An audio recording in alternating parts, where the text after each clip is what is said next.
All right. Thank you, everybody, for coming tonight. I'm going to call the October 8, 2025 meeting of the Lacey Planning Commission to order. Before we get going here, I want to acknowledge the service of Gail Madden, longtime partner for the city of Lacey, and we wish her well into the future. So first of all, roll call. The only member missing is Elliot. Oh, and there's Judy. Thank you. So I'm going to begin by asking Jennifer to read the land acknowledgement. We, the City of Lacey, are on the ancestral land of the tribal people of the Treaty of Medicine Creek, including the Nisqually Indian Tribe and Squaxin Indian Island Tribe. We acknowledge and remember those tribal people not recognized today who were absorbed or relocated into other tribes for survival. We recognize the ancestors and their descendants who are still here. We recognize and respect the tribal people of the Treaty of Medicine Creek as the traditional stewards of this land since time immemorial and their role today in taking care of these lands in perpetuity. We recognize and have the responsibility to call attention to the histories of dispossession, forced removal, and abridged treaty rights that allowed our nation, state, and city to develop as they have today. We recommend that community members read the Medicine Creek Treaty of 1854. Thank you. So I would be looking for a motion on tonight's agenda. So moved. Second. All right, it's been moved and seconded. Thank you. And then a motion on the August 27 minutes. I move to approve the minutes. That was Tanya on the second. Okay, now is a time for public comment. I will ask. Hold on, Chair, just sorry to interrupt. We need to vote on those motions. Oh, yes, sorry. All right, it's been moved and seconded to approve the agenda. All in favor? And it's been moved and seconded to approve the August 27 minutes. All those in favor? Aye. Awesome. Okay, so now is an opportunity for the public to comment on items not on the agenda. This is not the place for commenting on the comprehensive plan. So is there anybody that wants to comment on general topics?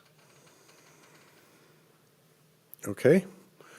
Are there any commission member reports tonight? Okay, how about a department report? No department report tonight. Awesome. Okay, so before I open the public hearing, I just want to state that we are going to go into a public hearing. I'm going to adjourn the regular meeting. We do not anticipate at this time taking any action or making any recommendations at the end of this process, but we will hear your comments and give staff a couple of weeks to peruse those comments and possibly incorporate them into the document that we finally adopt. And with that, I am going to close the regular meeting, and I'm going to open the public hearing on the 2025 Comprehensive Plan update, and I'm going to turn it over to Ryan for presentation. Yep. Thank you, Chair. And if we can get the presentation pulled up here on Zoom and on the screen. So thank you all for being here tonight. For those that don't know me, my name is Ryan Andrews, and I'm Community Planning Manager here with the City of Lacey. I'm also the lead staff to the Planning Commission. This has been a very long process, and I'll go through in detail the process that the comprehensive plan has gone through, essentially almost a 2-year process to get to this point. I just want to start off with some thanks. First of all, thanking the Planning Commission for all of their deliberations and discussions over the last year and a half or so as we've gone through this process. Very much thank you to all the staff that's sitting here at the table as well for their help along the way.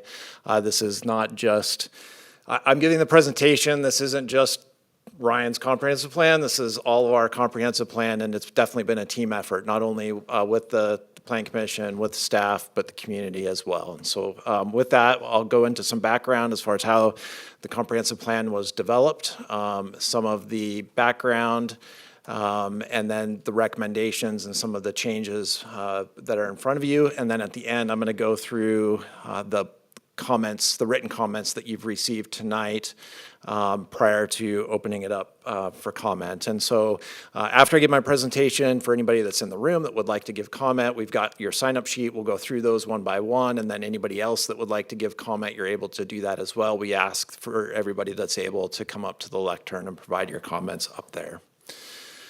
So with that, we'll move into some background. So our comprehensive plan is required to be updated every 10 years. The last comprehensive plan update was done in 2016. Kind of the basis for the comprehensive plan is that it establishes the community's vision for the future. And so really this sets the framework for how the city is going to grow and develop over the next 20 years. The way that that's done is in various elements of the comprehensive plan. So you can see there on the screen the various elements. So those are kind of the topic areas of the comprehensive plan. So that includes greenhouse gas reduction and resiliency. Those are new elements. Those are state mandated requirements that we now have to look at climate impacts in our community. And so those are reflected in the draft that's in front of you tonight. And then updating some of our existing elements as well, including transportation, economic development, housing, land use, and utilities.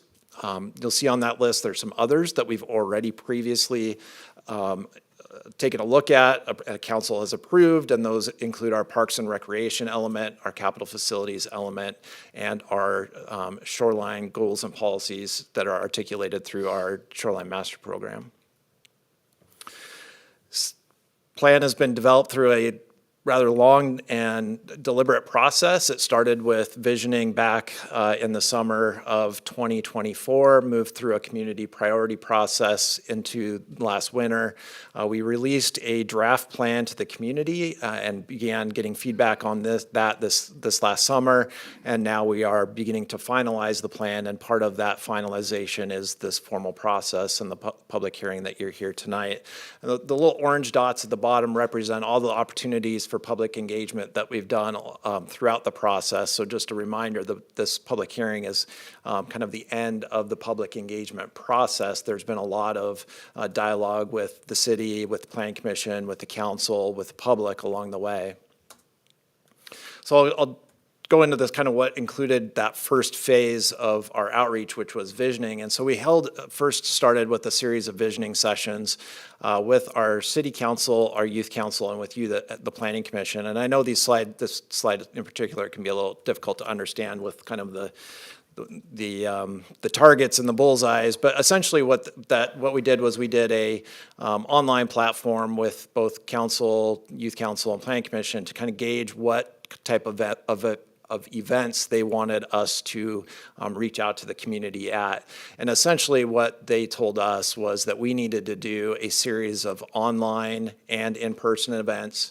We needed to go to events that were being already held in the community, getting feedback that way, and we also needed to be holding our own events. And so you'll see that reflected in the coming slides. I think that we've done a good job of kind of tackling that from all perspectives. So as far as community outreach goes, we began in July of 2024, and we're running essentially through now. We've done a series of community events, multiple events, booths at the South Sound Barbecue Festival, the Depot Night Market, the Lacey and Tune, Thurston County Fair, amongst others. And that was really very intentional to go to those events where were already held. So we did a lot of tabling and booth events to get feedback on the comprehensive plan through those various events. We've also done a series of distributions through our kind of typical online channels, our website, we've got a comprehensive plan website as well. Social media, we actually went and did targeted social media the first time that I'm aware of in the city's history, that we actually went out and bought ad space to be targeted to certain demographics that take advantage of social media to get influence through that avenue, and then a whole host of other things, through HOAs, videos, and other things. We also used a series of different online platforms that are listed there, Maptionaire, Conveo, and a story map, all to get different inputs along the way, all different online engagement platforms. So who did we hear from? This map on the right it's kind of a heat map that shows the distribution of Lacey and where we heard from people the most. And if you're aware of kind of how Lacey kind of is oriented north to south, you can see at the north end the warehouse distribution centers there and the aerial photographs. Good thing we didn't get any feedback there because that's not where people live. So it does give us a good indication of where people live and where they were giving us feedback from. So the deeper, darker red, the more feedback we got from those areas. So Hawks Prairie, Jubilee, Meridian Campus, very well represented, as well as areas kind of south of Pacific Avenue, Lacey Boulevard, all the way down to Horizon Point. You'll see demographic information here on the screen that, and the main takeaway here is that the results of the online engagement that we did really is within a few percentage points of our community in general. So, we are statistically the most diverse community in Thurston County, and our survey results bear out those results as far as who we heard from through our various surveying avenues.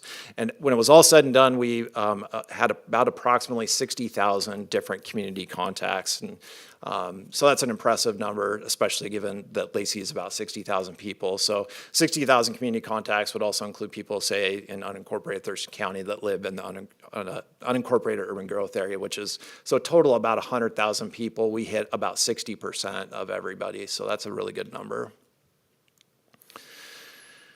So moving into phase two, so we did the visioning sessions, and then we actually started getting a little bit more granular with the community and set out and said, okay, what is your vision for Lacey? So the question really that we set forth in various kind of open houses and different scenarios, we asked about the future of Lacey and what people want it to look like.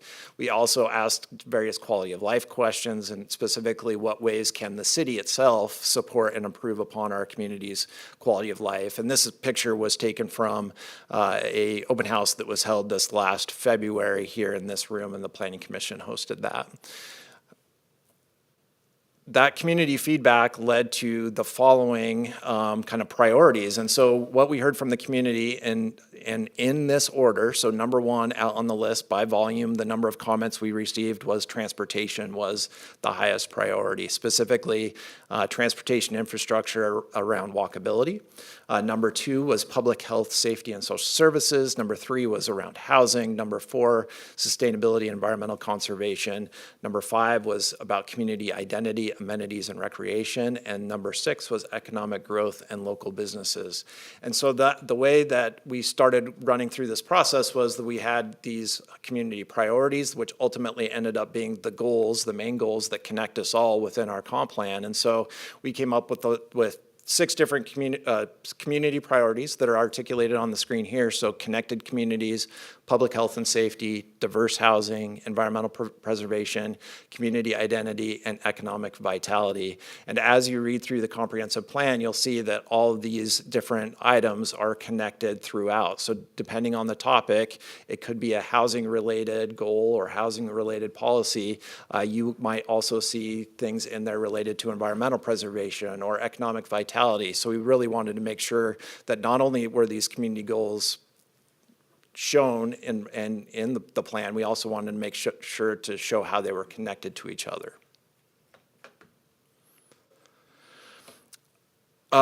So I want to talk a little bit about land use and zoning and how that kind of plays into the overall comprehensive plan before I move into specifically the goals and policies. The way that we do land use in Lacey is through typical zoning. So that tells you what use you can and can't do and where. We actually, in Lacey now, for the first time as part of this comprehensive plan update, developed what's called a future land use map. A future land use map actually is not a zoning map. It's kind of at a higher level than a zoning map. It sets forth broad categories for different uses across the community. So we have essentially 6 different land use designations that are reflected in the future land use map, and I'll go into another slide here that has a little bit more detail. If we can go back one, sorry. That has a little bit more detail on what each category entails. The zoning map itself, as I mentioned, is a little bit more granular, identifies what is allowed and where, but this does implement the future land use map. So the future land use map sets the stage for what's to come with the zoning. And so tonight, okay, we can go to the next slide. We do have a future land use map that's in front of the Planning Commission as part of the comprehensive plan. Those 6 different categories are residential, transitional mixed use, commercial mixed use, commercial, light industrial, and open space institutional. And I'm not going to read each one of those. You can see for yourself what each one of those categories generally means. But it basically is the roadmap for the future of our community when it comes to how zoning will work. So in order for something to be zoned residential, it needs to be shown as residential on the future land use map. So once we took all the community priorities, gathered those together, did outreach on those and got feedback there, we also started moving forward with the drafting of the comprehensive plan that's in front of you tonight for review.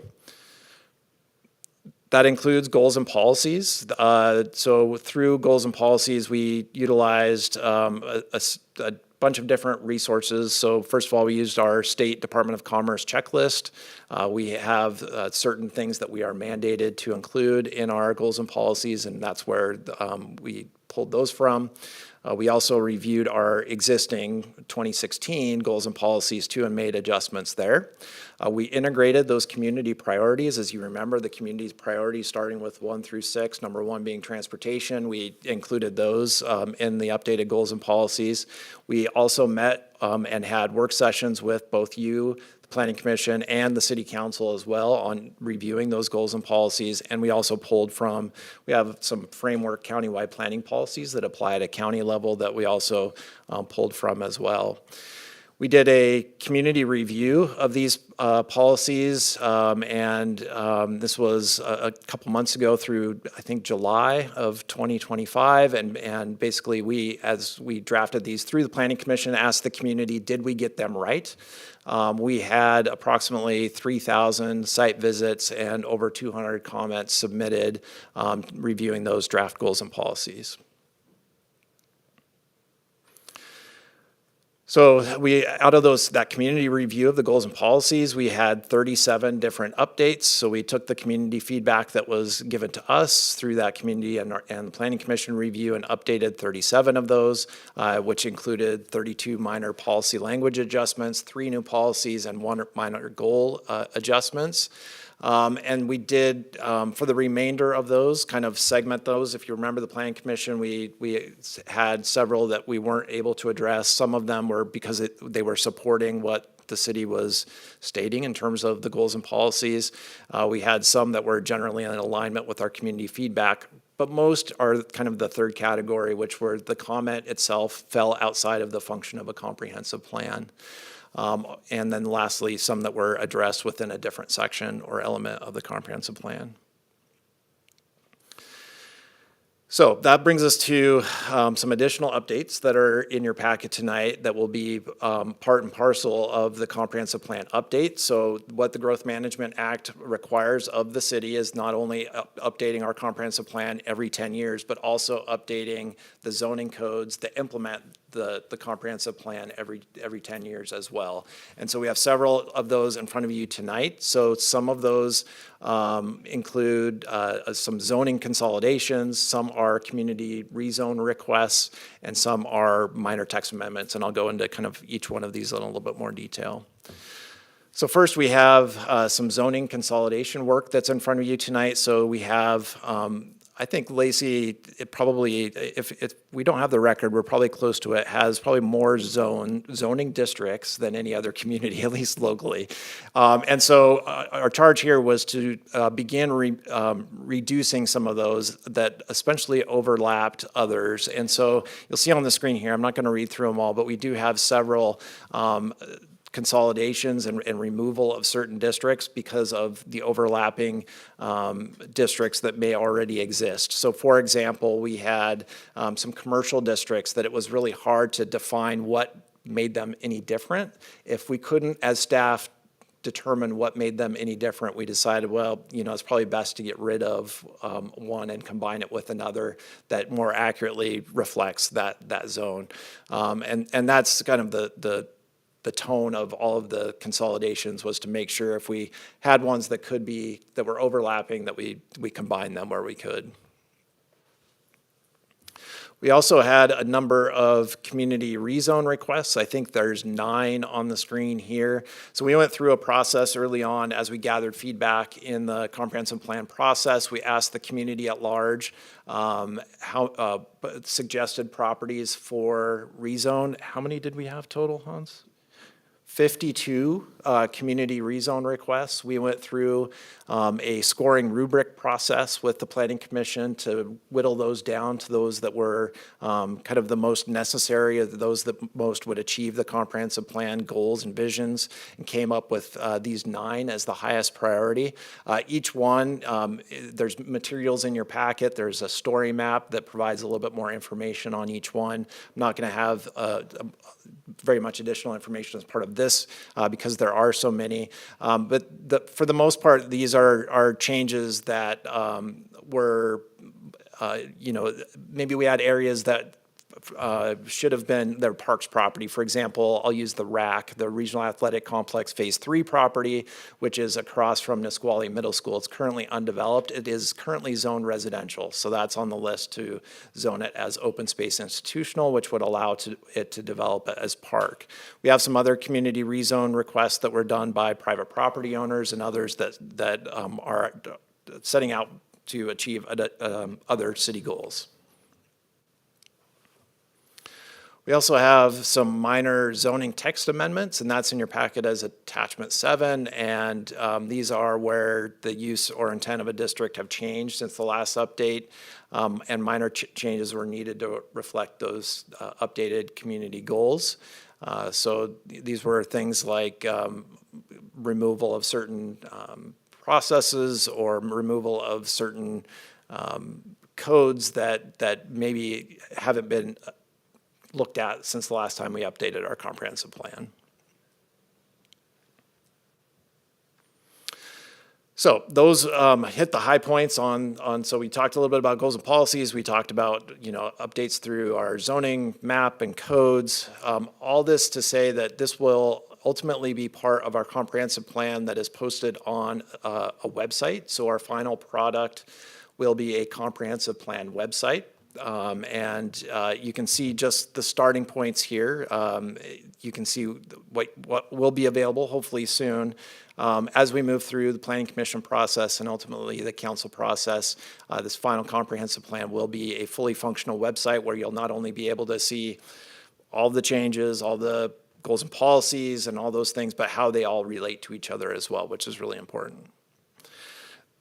Here you can see that in this slide. So it's not only filtering goals and policies specifically by, let's say, element, but also by community priorities. So getting back to the beginning of my presentation, which was basically saying we needed to show how things were connected to each other. It's a way to be able to do that.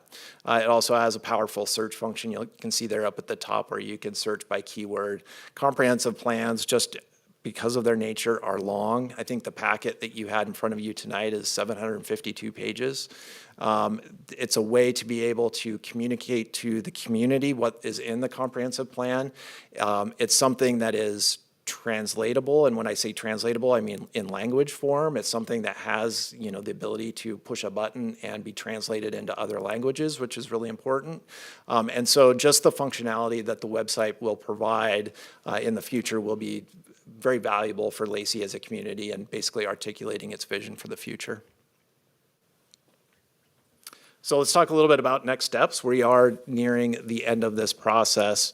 We're moving basically into the final, we're here for the public hearing, obviously, but final process in terms of taking formal comment and then ultimately making a recommendation to the city council. As the chair said, Planning Commission could make a recommendation tonight, but it's anticipated that you'll take the testimony received.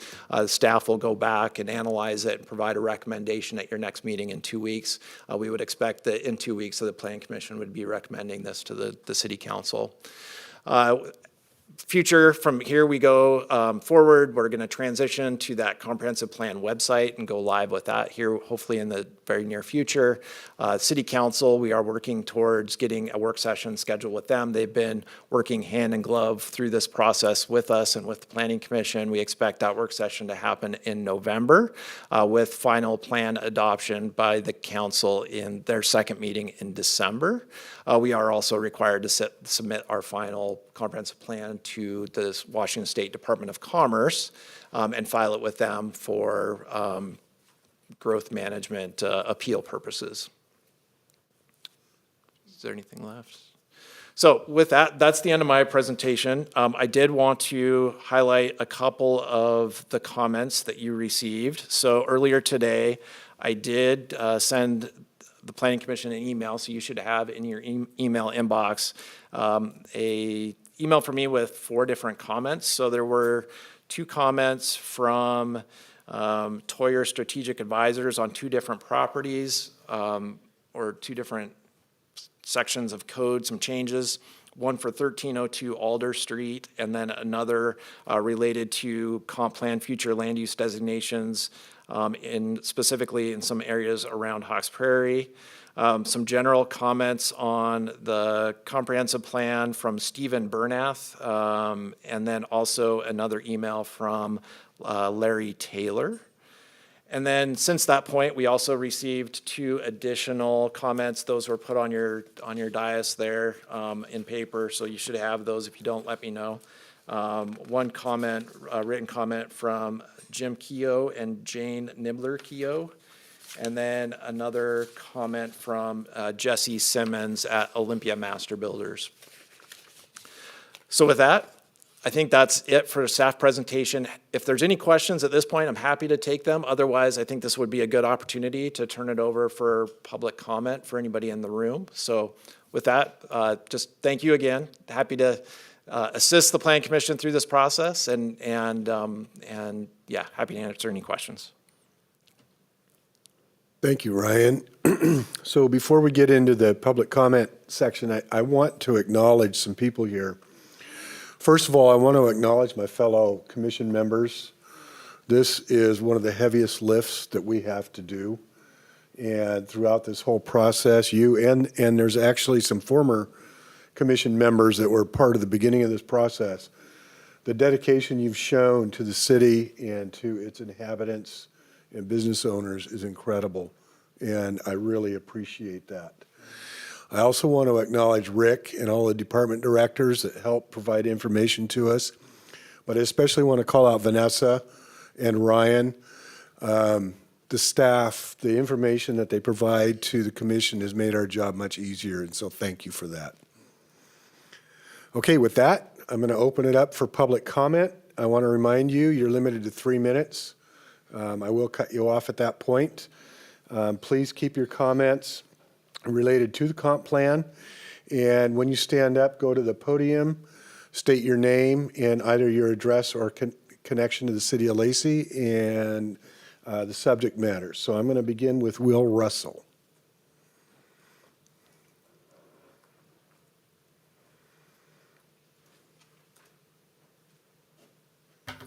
Good evening. Thank you for allowing me to be here. Appreciate the presentation, wonderful presentation.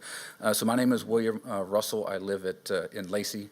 So I'm a member and a deacon at Temple Baptist Church, also here in Lacey, and we just have a couple questions regarding the property on Mullen, the development on Mullen Road coming up. All right, first question, no, I'm not expecting any answers tonight or anything like that, but, you know, just in the future if we could receive some feedback. So the first one is, how will the proposed housing development impact the surrounding neighborhoods, including traffic, noise, and safety? As we all know, with any new development, new housing, when you add more people into the mix, there's always going to be, you know, some issues with traffic. We're already fighting traffic issues right now. I work on JBLM. My travel time used to be 10 minutes. Now it's like up to 45. That's just a small impact. Second question, What is the timeline for the proposed rezoning of the property from open space institutional to low-density residential?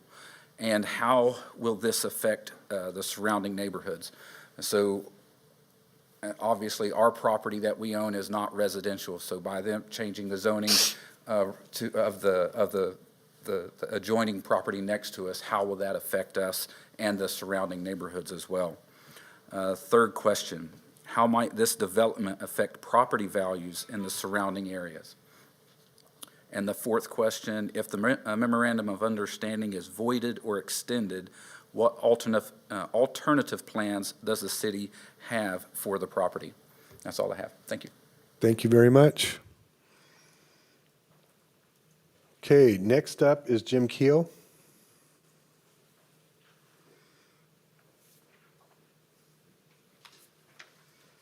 Hi, I'm Jim Keogh. I live in the neighborhood just south of the old lot. And you've already got in front of you some of what I've written, where I've tried to cite some of the studies and things that have been done already. What I want to relate a little bit is what we observe as neighbors. One of the draws for us to the neighborhood was that we like to walk. And it's got great walking spaces, so we walk by the lot and the properties around it a lot of the time. We go by there frequently. I would say nearly every other day. The things that we've noted in particular are that the old lot during the winter, not during a dry summer like we've just summer and fall we just had, but during the winter, looks like a lake. You've got a significant, probably 2/3 of the property is below the sidewalk level, within 5 feet of the sidewalk, and in some cases 3 or 4 feet below. And that is all collecting water, and many times it looks like a river down there. So it tells us that you're not getting really great drainage. But furthermore, what we see there is that if you walk by the neighbors' yards on the other side that back up to it, you've got water flowing through those yards. In a couple of cases, it look like marshes for large parts of the year. And what we found out in doing some research, looking at some of the titles in the area, is that the school district actually has a drain, put together a drain that now runs from that old lot property into our neighborhood and goes into our neighborhood catchment pond already.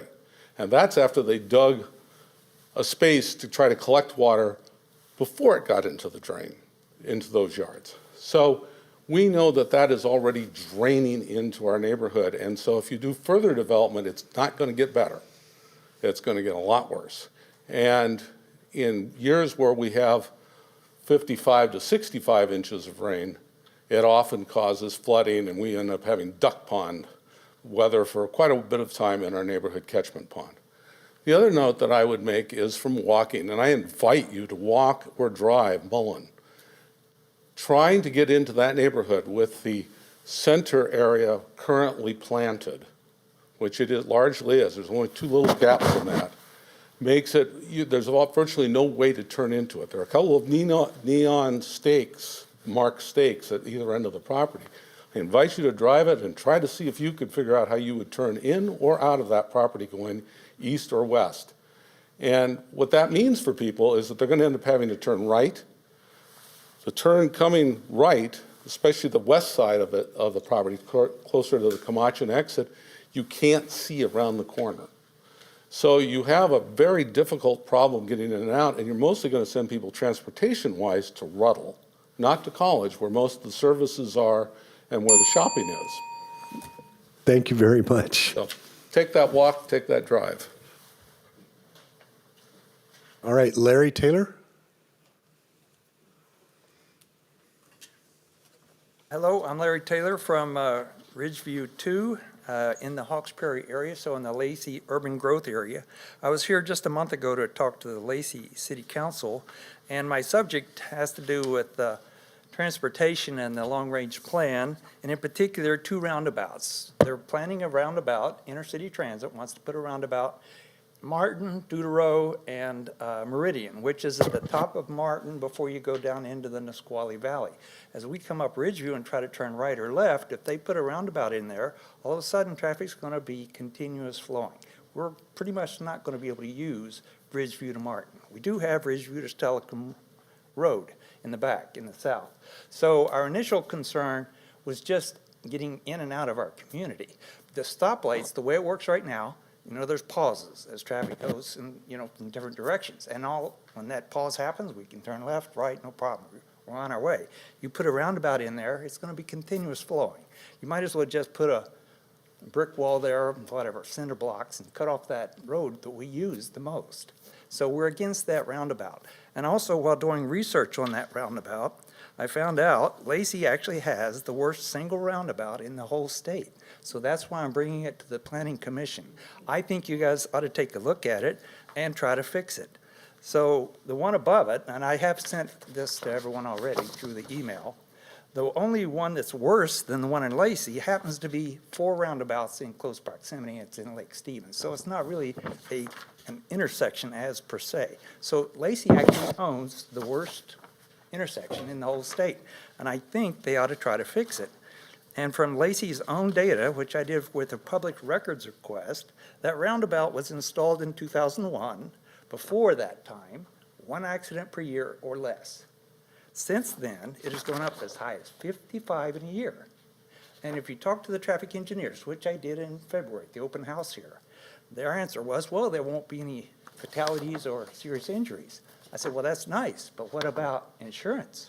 If you go from literally 0 to 55 accidents a year, and right now with the police shortage, we don't even know how many accidents are occurring because people have to wait hours for the police to respond.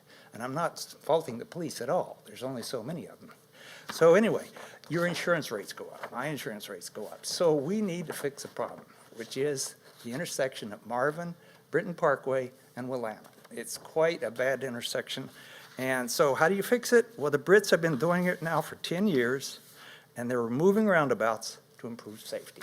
So I included these links. These are printouts from the internet. But the Brits have been actually just taking out the worst of the worst, not all roundabouts. They have 25,000. And I like most of the roundabouts in this county. But that one is a problem. So thank you. Thank you. Let's go to Chris Carlson.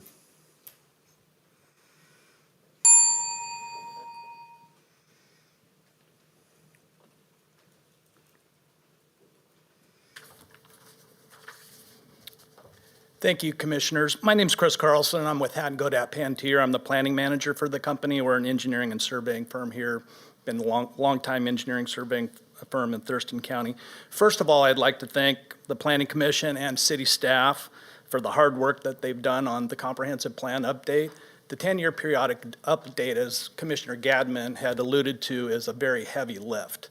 And so we're at the end of it here, and so kudos to Planning Commission and staff for all the hard work that you've done to get us to this point. The purpose of me being here tonight is that I'm representing Nat and Thelma Jackson. They have a property located at 6335 Pacific Avenue, just east of the intersection of Carpenter Road, that is under consideration for one of the site-specific comp plan map changes and zone changes.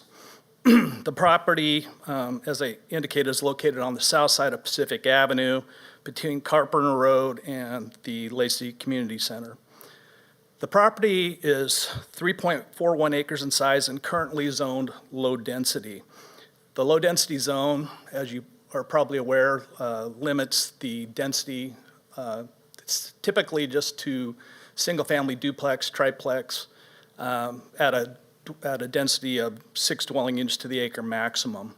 So the request is that the Planning Commission recommend to the City Council that the comp plan designation change to a higher intensity land use and zoning designation. And from a land use perspective, developing at a higher intensity makes good sense for a number of reasons. I'll point out 3.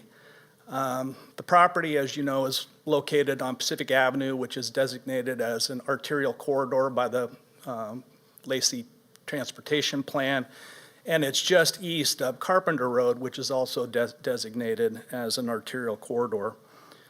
The property has access to two intercity transit routes. Route 67 runs along Pacific Avenue, and then Route 68 for intercity transit runs along Carpenter Road, and those routes go by the site at 30-minute intervals. The third point I'd like to make is that the existing land uses out there surrounding it are already higher intensity at this point. So to the east, you have multifamily with the Dakota Apartments, and then, of course, all the commercial as you go west along the Pacific Avenue corridor. To the east, you have an existing daycare, one property down. I'm not sure what the city plans are for the property between the Jackson property and the daycare are, but that is another property that the Planning Commission is considering recommending comp plan change and rezone.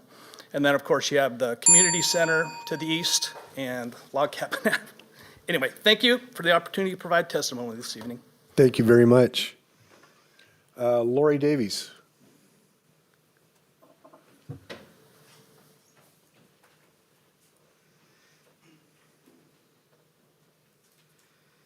Good evening. My name's Lori Davies. I live at 5109 39th Avenue Southeast in Lacey. I have prepared written comments that I will submit to you because I'm sure I won't meet the 3-minute timeline. I'm here to speak on two issues. One is the transportation corridor along 37th to Mullen to Ruddle. As you heard from previous testimony, this is a highly trafficked area, and it also has very little traffic control. This is a school walking zone. There are no sidewalks along 37th from the Shilter Farm development into Camacha Middle School. There is little or no traffic control from College to Ruddle to let kids cross the street or let those of us that you have heard already like to walk, bike, and use that area. There have been significant accidents, including a very serious injury coming out of Park Place onto Mullen, and to add a development into the Mullen Road property without taking care of these transportation issues, I think is a serious concern. I like to speak secondarily to the rezone of the Mullen Road property. I've lived in that neighborhood, South Park Division 5, for 35 years. We have dealt with significant stormwater issues off of that property from when they built the Camachan Middle School to now. And to take what is, by the city's own records, is a seasonal forested wetland, and to remove that and add a development is going to put stress on stormwater issues to our neighborhood. Our neighborhood is required to maintain a stormwater pond. We spend a lot of our fee money from a neighborhood association to maintain that, and to assume additional runoff from this property, I think is an impact that shouldn't be put onto the neighbors in that area. I also would suggest that both the city and the Planning Commission has not really been engaging the homeowners association there in the development of that property and in the transfer of that property and into the MOU of that property. And I was pretty disappointed to see the city manager's message in the newsletter last week that said, basically, it's kind of a done deal. So the rezone is a done deal. The permitting of that potential housing development feels like it's a done deal. And so I'm wondering where there is an opportunity for the impacted citizens to have the ability to comment and be a part of the process. So who should I give these to? I definitely went off script, so, and. Yeah, give it to Ryan. Thank you. Okay, Amy Powell.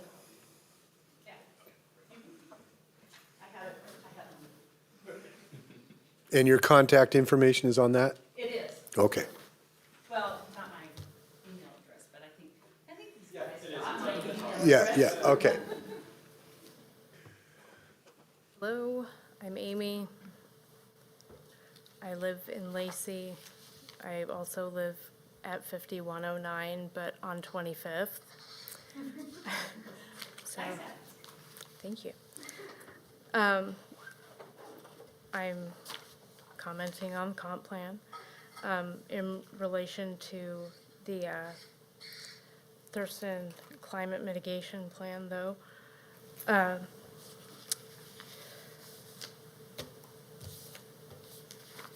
I also have prepared comments because I, too, will trail off. Lacey's draft plan presents a strong climate vision, but it relies on the cover of equity language, not the actual language of equity as defined by the American Planning Association. APA's planning for equity policy guide calls for measurable, enforceable actions that reduce disparities and embed equity into every policy, not just aspirational statements. Lacey's plan uses terms like explore, consider, and support and goals for underserved communities, but avoids the verbs APA says matter most, require, fund, and protect. Technically, the plan falls short in several key areas. Building decarbonization is encouraged but not mandated. The plan lacks any requirement for all electric new construction, and the city's own work program confirms that no projects are planned under TCMP strategy B4. Energy transparency is absent. There's no policy requiring energy performance disclosure at point of sale or lease, despite regional efforts to develop a home energy score ordinance. EV infrastructure is supported in principle, but policy T4A offers no mandate for EV-ready wiring in new development. The transportation element confirms that most EV stations are on public property, leaving renters and lower-income residents behind. Waste reduction is virtually unaddressed. The plan omits organics collection and consumption-based emission strategies, and the city's work program explicitly states no projects planned under TCMP Strategy 4. Funding for equity programs is unstable. Chapter 7 of the transportation element identifies a $28 million shortfall in the estimated 20-year capital revenue, and the work program shows that most climate initiatives rely on grants with no dedicated equity fund or climate impact fee. Proposed mitigation efforts include costs that are passed on to residents among the options to recover that revenue. The APA expects comprehensive plans to use clear, enforceable language that advances equity in practice, not just in tone. If a plan claims to support equity but lacks mandates, APA considers that a structural failure. If Lacey truly wants to be a livable community, Lacey needs to work harder to build a better foundation for its community within its own ordinances. Thank you. Yes, Yeah, please, if you give want to that give to that to me, then I can make sure we'll make copies for the planning commission.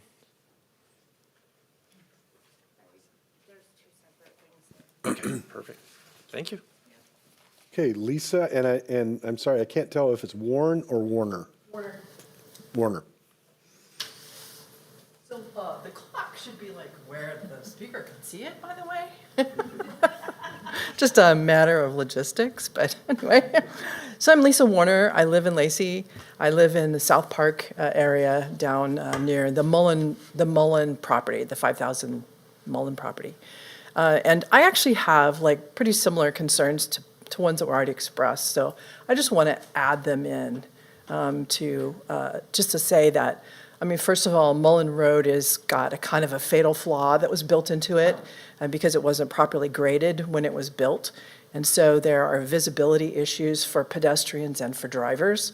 And I think that adding more pedestrians, because I believe that at least some of the people who would live in this new property will be people who may rely on public transportation or may want to walk to the grocery store or walk to Wonderwood Park, which that is kind of like the tricky part, is going north across Mullen if you're a pedestrian.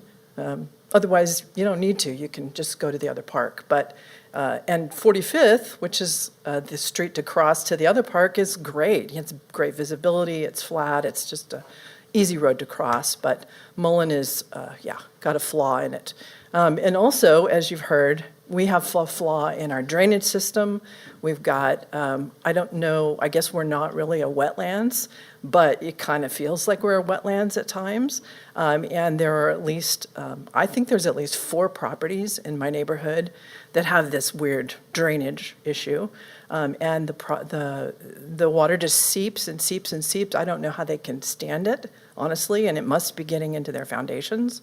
But that was a flaw. Somehow or another, that was designed into the subdivision and the total drainage system. And of course, nobody's said, hey, let's upgrade that, let's fix that and make that work.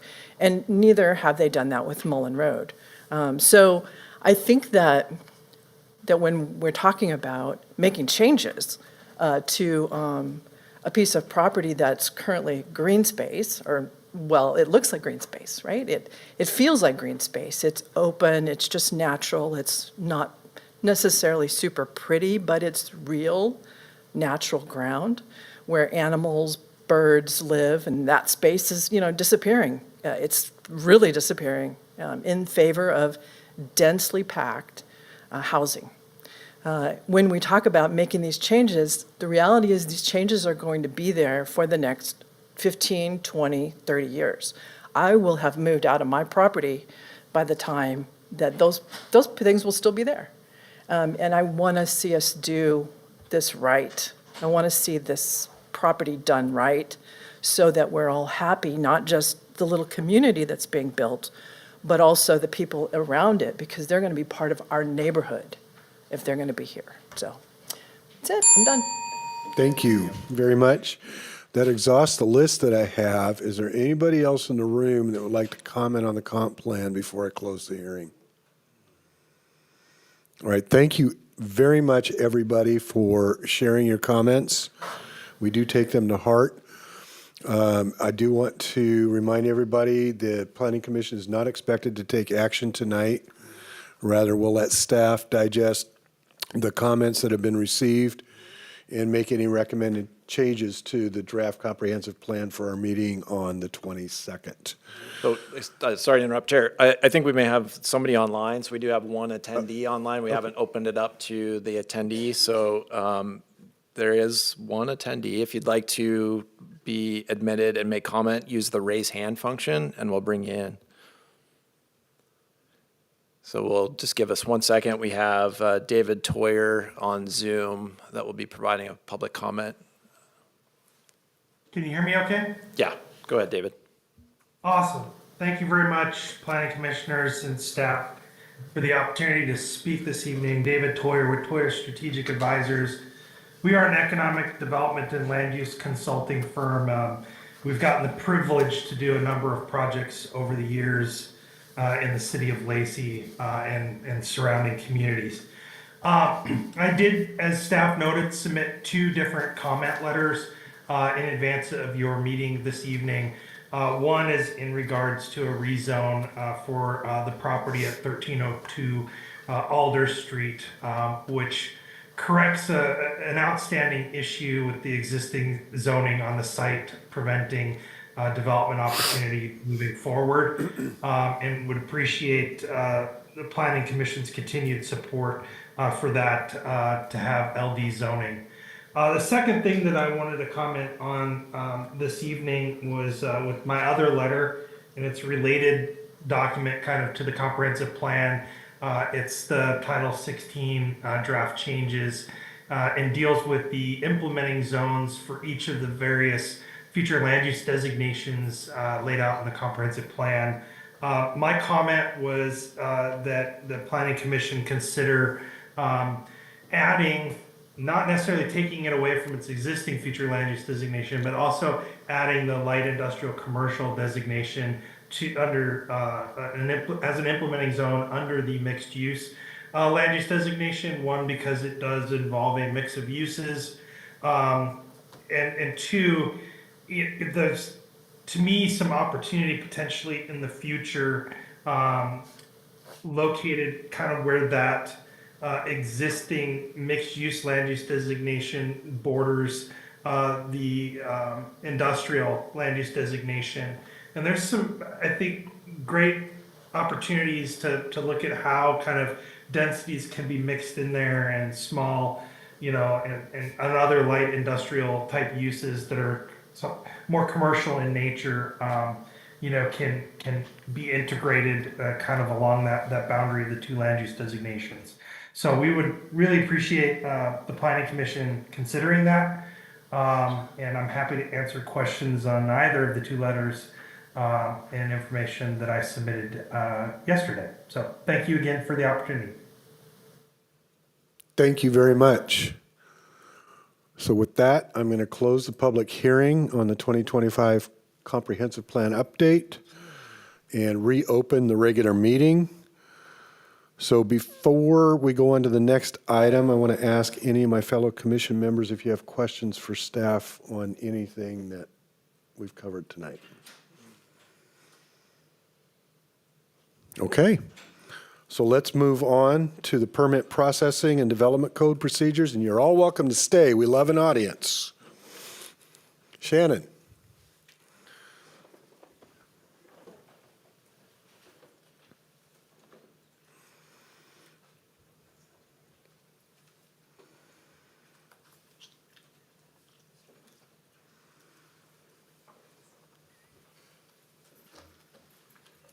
Perfect. Thank you. Hi, everybody. For those who don't know me, my name is Shannon Vincent. I'm a senior project planner with the City of Lacey, and today we are going to be talking about the development procedures update.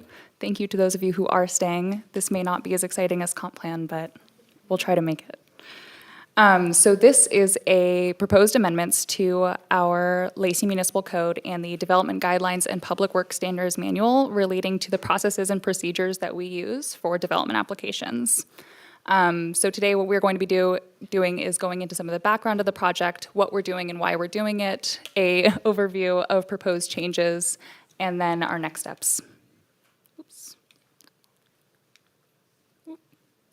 So as far as overview goes, the purpose of this amendment is to move our processes and procedures into Title 11. Title 11 right now is currently reserved in the Lacey Municipal Code, and all of those processes and procedures live in two different places. One is Chapter 1 of the Development Guidelines and Public Works Standards Manual, and the other is in several chapters of Title 16 of the LMC, which is related to zoning. So the overall intention of this update is to consolidate all of these processes and procedures and codes under one title that would be easy to navigate for staff, for applicants, and the public, to restructure that code to make sure that it's easily accessible and easy to navigate, and then to revise the text to clarify or improve our current processes.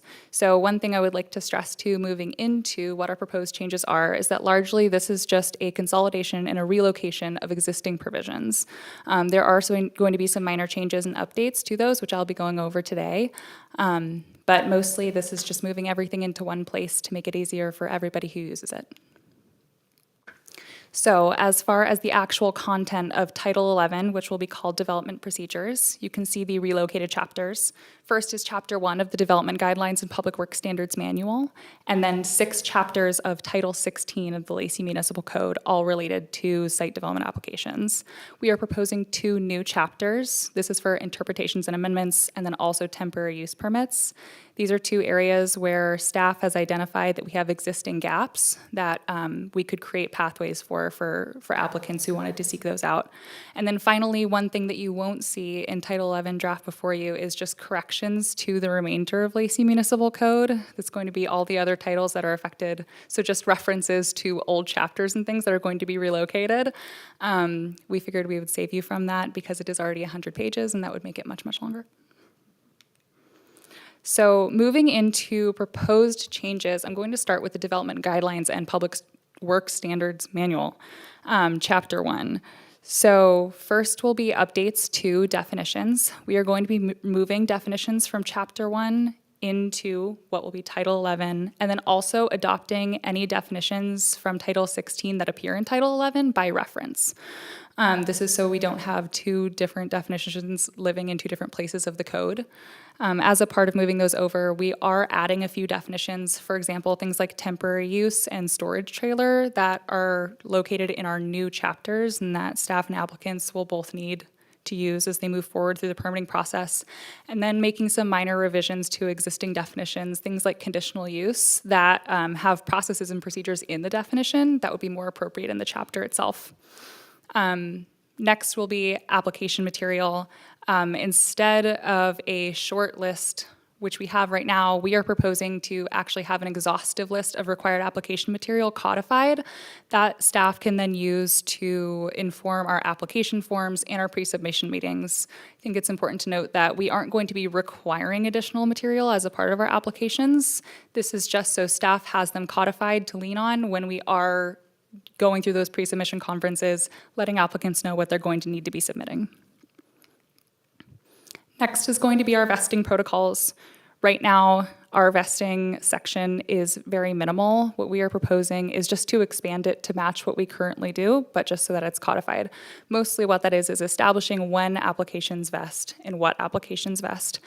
Vesting occurs when a complete application is filed, meaning that is the development regulations that an application is going to be subject to. And we're also going to be codifying that items don't vest, like pre-submission conferences and impact fees, which is already typical in things we already do. Next will be time limits for resubmittal. Right now in our code, we don't have these. This will just be establishing a time frame for applicants to resubmit information after it's requested by staff. We are proposing 6 months, 180 days. That can be extended at any time for any amount of time mutually agreed upon by staff and the applicant, depending on the project. So if they're approaching 6 months, they can reach out and say, I need an additional 6 months, and staff can give the okay and just move forward. But this is just to help reduce the amount of projects that live on that aren't being undertaken anymore by the applicants. Next is going to be extending our duration of approval for most of our land use applications, excluding plats and short plats and long plats. Right now, most of our land use applications are valid for a duration of 18 months. We are proposing to change that to 24 months just to match what the current need is. We find that a lot of applicants are using their opportunity for 6 months extension. So applicants still have the option to do that after a period of 24 months, but we wanted to meet current demands. Also, we are going to be proposing to update our noticing requirements just to modernize what we're already doing.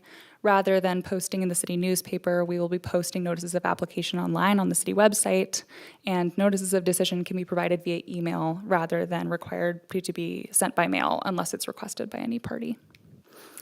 And then finally, we are adding a section for reconsideration of an administrative decision. This is essentially to provide a buffer between the decision being issued and any party actually formally filing an appeal. This is so parties can request a reconsideration of a decision that has been issued by staff. Staff can then maintain the decision, alter or reverse it as needed. But after it's been issued, parties will still have the opportunity to file an appeal if needed. Moving into the text changes for the Lacey Municipal Code.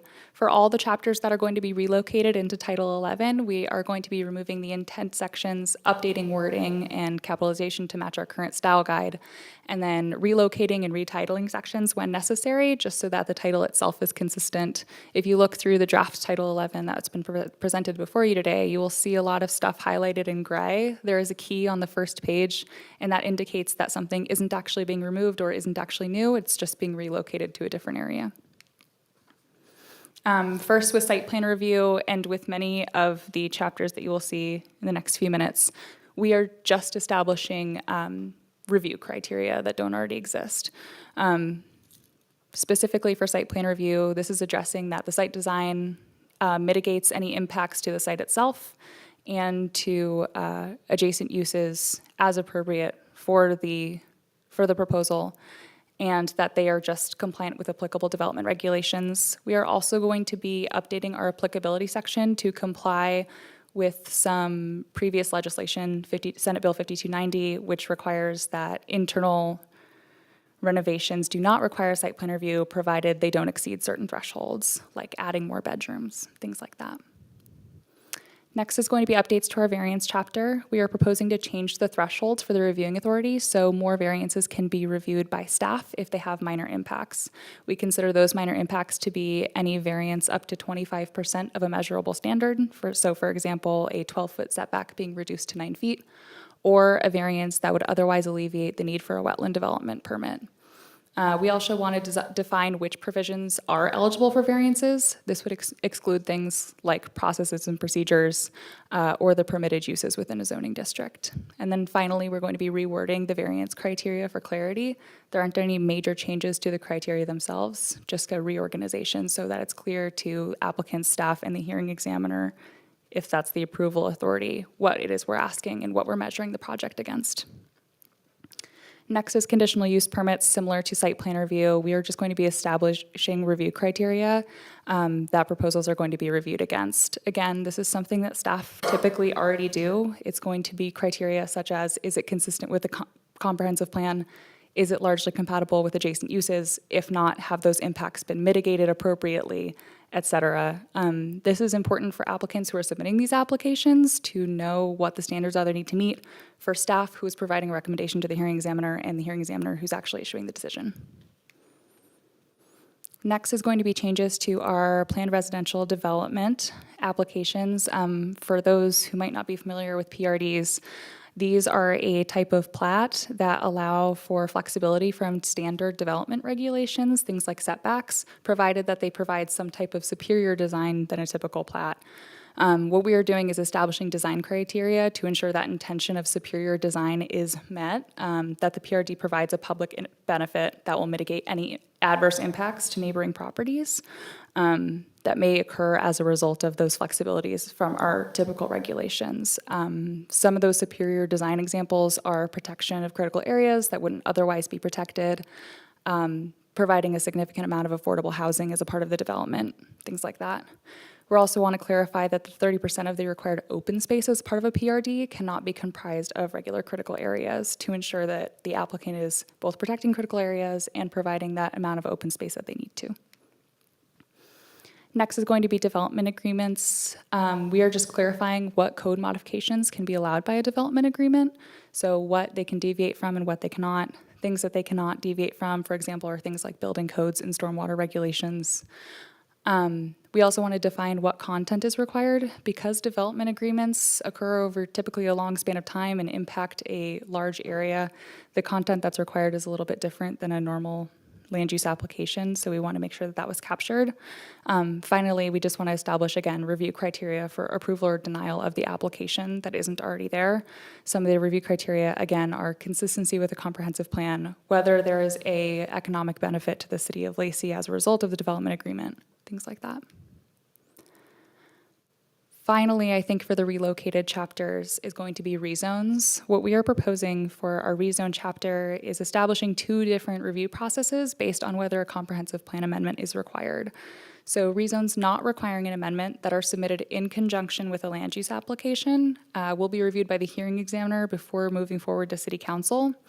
Rezones that do require an amendment will be reviewed by the planning commission before moving to council, as well as rezones that don't require an amendment and are not submitted in conjunction with a land use application.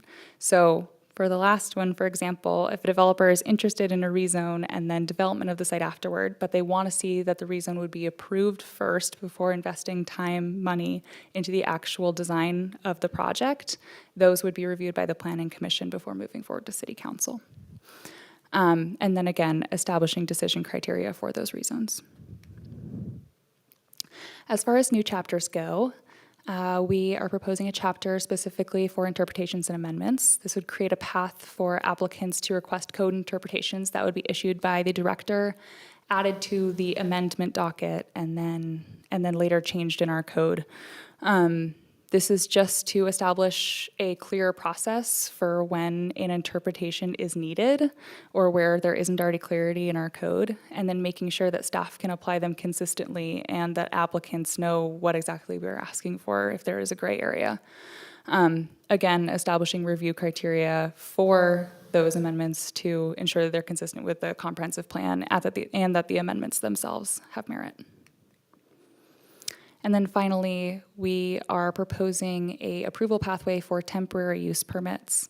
Right now, we do not have a chapter related to temporary activities aside from our street merchant chapter, which isn't all encompassing of temporary activities. These are going to be things like model homes and storage trailers that would be there typically for a period of less than 1 year. What we are proposing is that those permits are valid for 1 year. They can be extended up to 5 years, provided that applicants request that the duration of approval be extended at 1 year intervals. Those applications would be reviewed under a limited administrative review typically. But if there's a high or significant impact on surrounding properties, they would be reviewed under a full administrative review, which would be providing noticing to neighbors. I believe that is all I have as far as our proposed amendments. For next steps, today, we will be looking at a planning commission recommendation and then moving forward into city council work sessions and adoption before the end of the year. But one other thing to note is that we haven't received any public comments up until this point, either in advance of the public hearing today or from the determination of non-significance that was issued a few weeks ago. The comment period closed today. So with that, I will turn it back over to you. Thank you very much. Okay, are there any members that are in the audience right now that would like to comment on this particular public hearing? Do we have anybody online?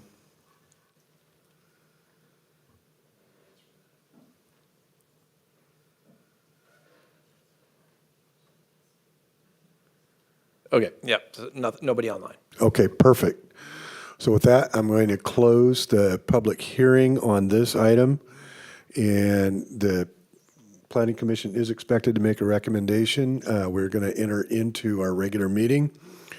Remind the commission members, we've reviewed all of this material before. But before I'm going to ask for a motion, does anybody have any final questions on this item? Then I would look for a motion for a recommendation to the city council. I would move to approve as written. Second. Was that Elliot? Sure. Okay. And just to clarify, the move to approve is to a move to recommend approval to the city council, correct? Yes, thank you for the clarification. Okay, so it's been moved and seconded to make a recommendation to city council for them to approve these proposed changes to the permit processing and development code procedures. Is there any discussion? I'd just like to say that I think this is fantastic and long overdue, and I appreciate the work you do. It's not the most fun. It's very detail-oriented, and it's process-driven, and it takes a really special kind of person to be able to focus and make those changes and think about how those effects will affect the development of our community from both the private side as well as the city processes. So thank you very much. I really appreciate the tremendous amount of work that's gone into this, and I think that our community at large will benefit greatly, and I know that our developers in the area will benefit from having more structure and predictability in this process. So thank you. Thank you for saying that. That was really good points. All right, with that, all those in favor? Any opposed? Wonderful. Thank you, Shannon. All right, we have no new business. We have no old business. Our next meeting will be the 22nd at 6 p.m. Hope to see an audience here for that too, because it's always more thrilling to perform in front of others. So with that, I'm going to adjourn our meeting. Thank you all very much.